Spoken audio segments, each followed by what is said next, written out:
इस वक्त आप बारूद देख रहे हैं और बारूद में हम बात करें पाकिस्तान की, उस पाकिस्तान की जहां पे अभी सरकार का गठन बाकी है। शपथ शहबाज शरीफ ने लिया नहीं है, लेकिन याद किसकी आ गई है? भारत की आ गई है, कश्मीर की याद आ गई है।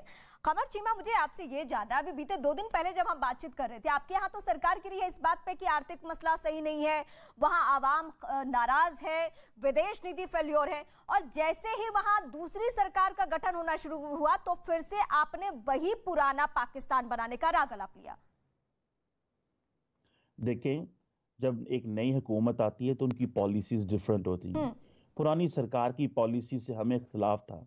हमें उम्मीद है कि जो नई सरकार है, ये पहले बड़ी दफा रूल कर चुके हैं, इन्होंने हुकूमत की है, इनको पता है भारत से कैसे डील करना है, इंटरनेशनल कम्युनिटी से, इकोनॉमी से, गुड गवर्नेंस से मामलात किस तरह तब्दीलियां लेके आनी है। लेकिन सबसे पहले भारत का ही ख्याल क्यों आया? बेहतर होता ना कि महंगाई के लिए कुछ कह देते, बेहतर ये होता कि विदेशी पॉलिसी को लेकर कुछ कह देते। पता है क्या है? हाँ। आपका पता है कि आप लोगों की तबीयत बड़ी खराब है आजकल। हाँ। कि आप कहते हैं कि जी हमारा नाम हमें तबीयत दूसरों की ठीक करने आती है। जब मुझे ये बताएं, हम तो नब्ज पकड़ लेते हैं, हमें बेहतर तरीके से इलाज करने आता है। सुने तो सही ना, और पाकिस्तान सामने हो तो हम और अच्छे से इलाज करते हैं।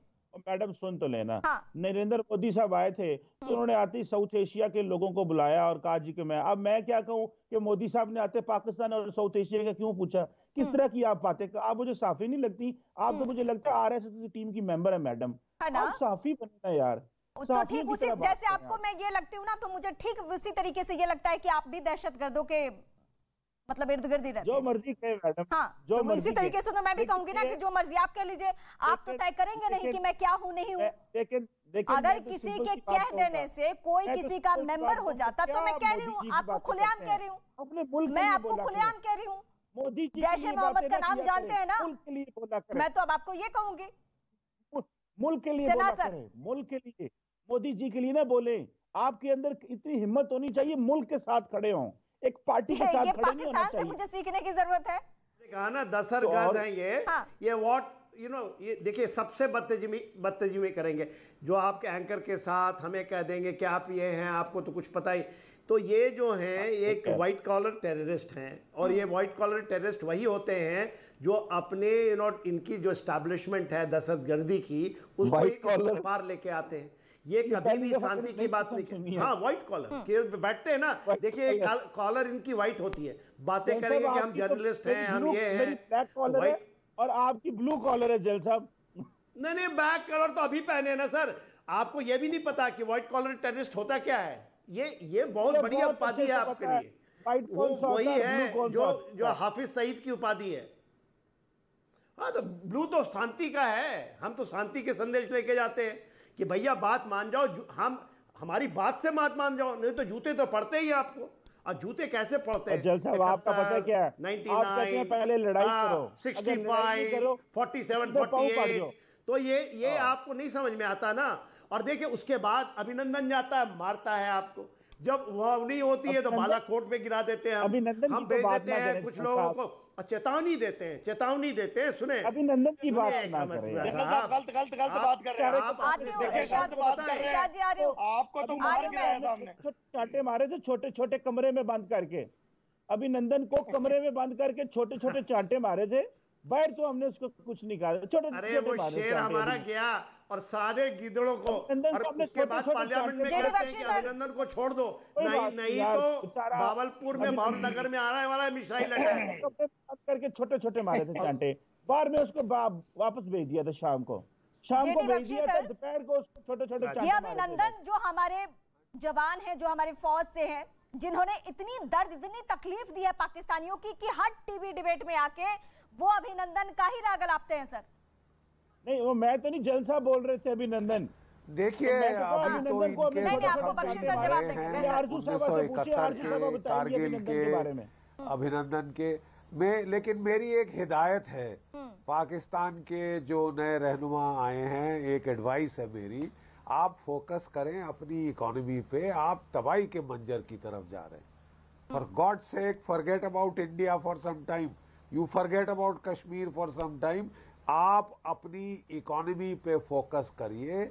श्रीलंका में तबाही मच रही है, त्राहिमाम हो गया है, यहाँ भी इकोनॉमी की को लेकर सारा मसाइल शुरू हुए थे, वो बड़े क्लेवरली डाइवर्ट कर दिया इमरान खान साहब ने अमेरिका की तरफ, आर्मी की तरफ, और फिर अल्लाह ताला के सामने दुआएं करने लगे। अगर केवल अल्लाह ताला के सामने दुआ करते तो मैं खुश होता, लेकिन साथ में वो मुशरत बीबी के जो जिन है, मुशरत बीबी के एक मिनट, हाँ सर, हाँ जी, बीबी के जो जिन हैं वो उनको वो वहां पे मैदान में उतारने लगे, और लगता है वो जिन, वो वूडू, वो विचक्राफ्ट सब फेल हो गया है। तो अब मेरा ख्याल इकोनॉमी पे ध्यान दिया जाए तो ज्यादा अच्छा है, सबके लिए ज्यादा अच्छा है कि आपकी इकोनॉमी उभरे, जो तबाही का मंजर है वो आपसे दूर हो, आपको खाना पीना खाने को मिले, लोगों के जो मसाइल हैं उनका हल ढूंढे। ठीक है सर, मैं आपके पास आती हूँ। नीलम जी, पीटीआई के पास अब कोई विकल्प बचा है या हवा का रुख देख के आपने खुद को बदल लिया है? पीटीआई आई इंशाल्लाह। इमरान खान ने अपनी जो जद्दोजहद 3.5 साल रखी, उसमें हर मोमेंट पे उनकी इरशाद जी है इस वक्त मेरे साथ, स्पीड ब्रेकर लगाए गए। हाँ। अब इमरान खान निकलेंगे, उभरेंगे, फिर उससे ज्यादा स्ट्रांग होके, क्योंकि सारी पब्लिक उनके साथ है, अवाम उनके साथ है। आप देखिएगा, जैसे मैं फिर से बोलूंगी, 27 मार्च को स्टेडियम क्या कोसों मील दूर, 20-20 मील दूर गाड़ियां खड़ी थी, तो और जलसा करेंगे ना, सरकार तो गिर गई, कोई बात नहीं, फिर आ जाएगी। इमरान खान, इरशाद अहमद खान, कितने दिन आपकी सरकार चलने वाली है? तो पीटीआई के नेता अभी से ख्वाब देख रहे हैं। सॉरी इरशाद जी, बहुत शुक्रिया। मैं ये कहता हूँ कि ख्वाब देखना बुरी बात नहीं है। नीलम ख्वाब देख रही हैं, इनका ख्वाब वो सरकारी जलसा इन्होंने किया। अभी ने कही है कि आज इन्होंने कॉल की भी है लोगों को कि इकट्ठे हो जाइए डी चौक पर। इन्हें कहिए कि इकट्ठे करके दिखाएं उतने लोग जितने पहले किराए पर आए थे और सरकारी लोग थे, फिर हम मैं मान जाऊंगा कि वाकई पीटीआई के साथ लोग हैं, वाकई पीटीआई के साथ लोग हैं। और ये अगर ये खिलाड़ी होते आखिरी गेंद तक लड़ने वाले, तो रात असेंबली में फेस करते लोगों को, अपने दोस्तों के साथ खड़ा होना चाहिए था। छुप करके वार करने का फायदा कोई नहीं था, छुप करके वार होता नहीं है। नीलम मेरी बात सुनो ना, नीलम मेरी बात सुनो। आप ये मुझे बताओ कि कल आपके कायद इमरान अहमद खान नियाजी साहब असेंबली में तशरीफ क्यों नहीं लाए? मैं भी 2 बजे तक वहां बैठा रहा हूँ, हम लोग इंतजार करते रहे 12:15 बजे तक। 12 बजने में 10 मिनट पे आपके स्पीकर साहब तशरीफ लाए और उन्होंने आके अनाउंस किया कि जी बस जी मैं इस्तीफा दे रहा हूँ। अगर इतना होता हौसला तो आपके साथ आपके वो कायद भी आते। मैं ये कहता हूँ कि बड़ी ज्यादती की है उन्होंने, कि कुर्बानी दी डिप्टी स्पीकर के खुद इस्तीफा नहीं दिया। नहीं मुझे सुनो ना, डिप्टी स्पीकर की कुर्बानी दी। क्यों? कौन बुज़दिल है? तो आप इरशाद जी बता रहे हैं 2 बजे तक वो इंतजार करते रहे, 2 बजे तक वो इंतजार करते रहे, आए अपने आप को। अरे हारे भी तो युद्ध के मैदान में जाके ना, युद्ध के मैदान को ही छोड़ देंगे। युद्ध के मैदान से भाग के आप क्या हारे? किसी के हारने की भी चर्चा तब होती है जब युद्ध के मैदान में डटा हुआ हो।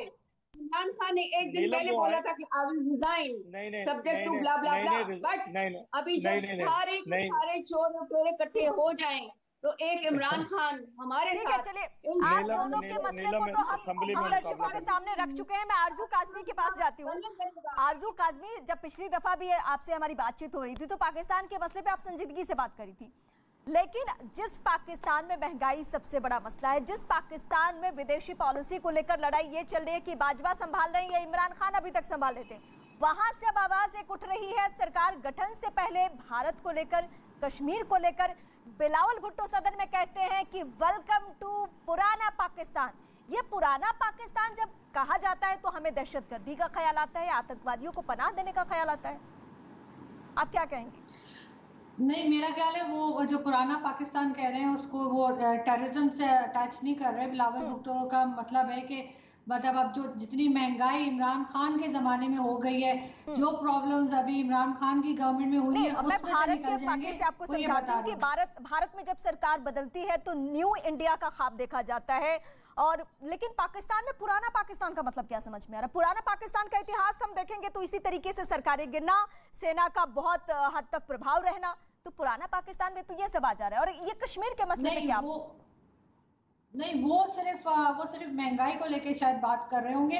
बाकी जहां तक टेररिज्म की बात है और वो है, तो इस पे तो पाकिस्तान को काम करना ही चाहिए। मैं तो हमेशा कहती हूँ, और अभी हाफिज सईद को जो इन्होंने अरेस्ट किया है, हाफिज सईद को जो सजा सुनाई है, अगर उसमें पाकिस्तान हमेशा की तरह डबल गेम ना खेले और सचमुच में उसको सजा दे, तब वो इन चीजों से आहिस्ता आहिस्ता करके निकलेगा। मैं बख्शी सर से बिल्कुल 100% एग्री करती हूँ कि पाकिस्तान को ये कश्मीर का चूरन बेचना बंद कर देना चाहिए और सिर्फ इकोनॉमी पे तवज्जो दें, इकोनॉमी के साथ अपनी बहुत बड़ी बात कही आरज़ू काज़मी में करें।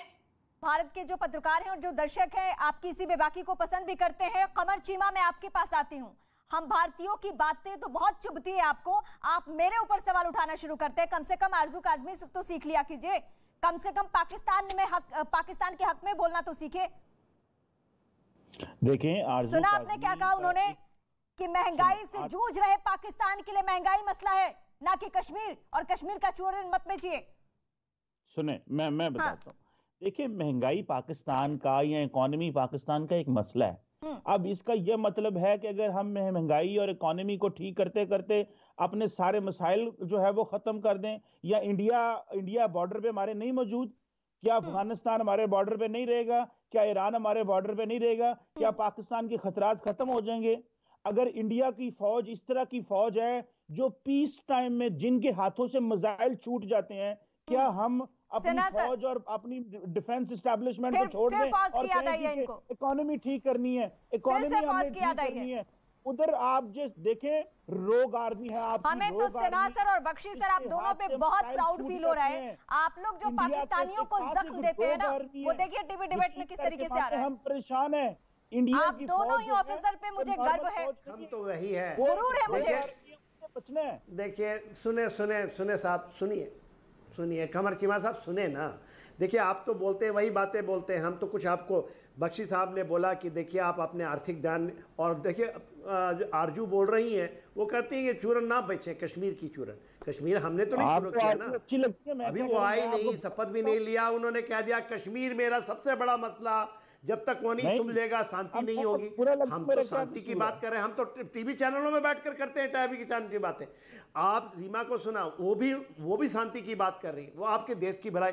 बख्शी साहब ने बोला कि आर्थिक चीज कर लो, और देखिए आज के दिन में आपने कहा ना मिसाइल छूट जाती है, अरे मिसाइलें छूटेंगी हमारी तो कहां गिरेगी आपको पता नहीं लगेगा। हमारे को आपको पता होना चाहिए S-500 लग चुका है, और जो हमारे जो मिसाइल हैं और पूरा विश्व खरीद रहा है। आपने सुना है हमारा ब्रह्मोस के नाम, ब्रह्मोस सुना है? अरे आपको भी आओगे, हम आपको भी बेच देंगे, आप आओ तो भीख मांगकर, भीख नहीं देंगे। एक कमरे से पूरा साउथ ईस्ट एशिया खरीदना चाहता है, एशियन खरीदना चाहता है, अब तो बड़े बड़े जितने वेस्टर्न कंट्रीज है वो भी खरीदना चाहते हैं। आप अपने जनरल जो है ना, आप अपने समझाता हूँ, सुनिए ना, वो बेचारों के हाथ से गोलियां छूट जाती हैं, मिसाइल छूट जाते हैं, कहते हैं हम मेंटेनेंस कर रहे थे, हमें पता नहीं चला। वो छूटेगी, वो छूटा तो कैसे गिरा था पता है आपको? सारे मिसाइल कैसे छूटा था, कैसे गिरा? इस कौम, भारत की कौम इस काबिल नहीं है कि आपके पास मिसाइल कौन ले लेगा? आप ले लेंगे, वापस ले लेने चाहिए मिसाइल। अरे आप किसको भेजेंगे? वो उसको भेजेंगे जो रीमा बता रही थी, जो आपके दहशतगर्द है उनको भेजेंगे। हाफिज सईद को तो आपने जेल में बंद किया है फॉर द टाइम भी, उसको छोड़ेंगे क्या? क्योंकि पुराना पाकिस्तान तो यही कहता है आपके हाथ से छूट जाते हैं मिसाइल। और हमारी मिसाइल टेक्नोलॉजी तो पूरा कायल है पूरा विश्व। हम तो हाइपरसोनिक भी बना लिए। हमारे प्रेसिडेंट साहब का नाम सुना है? अब्दुल कलाम आजाद साहब का नाम सुना है? वो मिसाइल मैन थे हमारे, वो हमारे प्रेसिडेंट थे। उनकी कायल, और सुनिए नाम सुनिए ना, अब्दुल कलाम आजाद का नाम सुना? Missile man of India, the president and the man has created. पूरा विश्व आज उसी टेक्नोलॉजी के ऊपर, जिसमें हाइपरसोनिक है और हमारा क्रूज मिसाइल सिस्टम है, उसकी बात करता है। तो आप कहें ना हाथ से गलती से छूट गया, वो तो चलिए मसला है, उसको हम नहीं बताएंगे किस लिए छूटा नहीं छूटा क्या है, वो दूसरी बात है। पर आप दुबक गए, आप दुब के कहां? घरों के अंदर डूब गए। और जब अभिनंदन की बात कर रहा था मैं, अभिनंदन गया था तो माताएं कहती है अरे सो जाओ बच्चों, अभिनंदन आ जाएगा। और उनके से हमारे शेर को देखा ना कैसे शेर निकलता है अपने मान से और जाता है, करता है, शिकार करके आ गया वो, आपके F-16 को गिरा दिया और 2 F-16 गिराए, खुला शेर की तरह आ गया। अरे 2 F-16 गिरा दिए सर, आपने जो भीख में लिए थे ना यूनाइटेड स्टेट्स अमेरिका से। आपका पता है कि आप बूढ़े हो गए, आपका याद नहीं रहती, आप बूढ़े हो गया। हमारे बुढ़ापे में इतनी है ना कमर चीमा साहब, आप ऐसे लोगों को 10 को देख लूं मैं यार, इससे झूठ तो ना सुनिए अरे हमने बड़े देखे आपके लोगों को, अगर हम ना बेचते तो वो सड़ता रहता। हाँ, 2 F-16 गिराया, 2 F-16, वो पायलट को बेचारों को आपने कोर्ट मार्शल करके भेज दिया कि एक तो मर गया बेचारा, एक शहीद हो गया, मर गया, उसको हम शहादत बोलते हैं हम लोग। एक को पकड़ा आपने, उसकी कोर्ट मार्शल कर दी कि कैसे गिरा दिया भाई, ये तो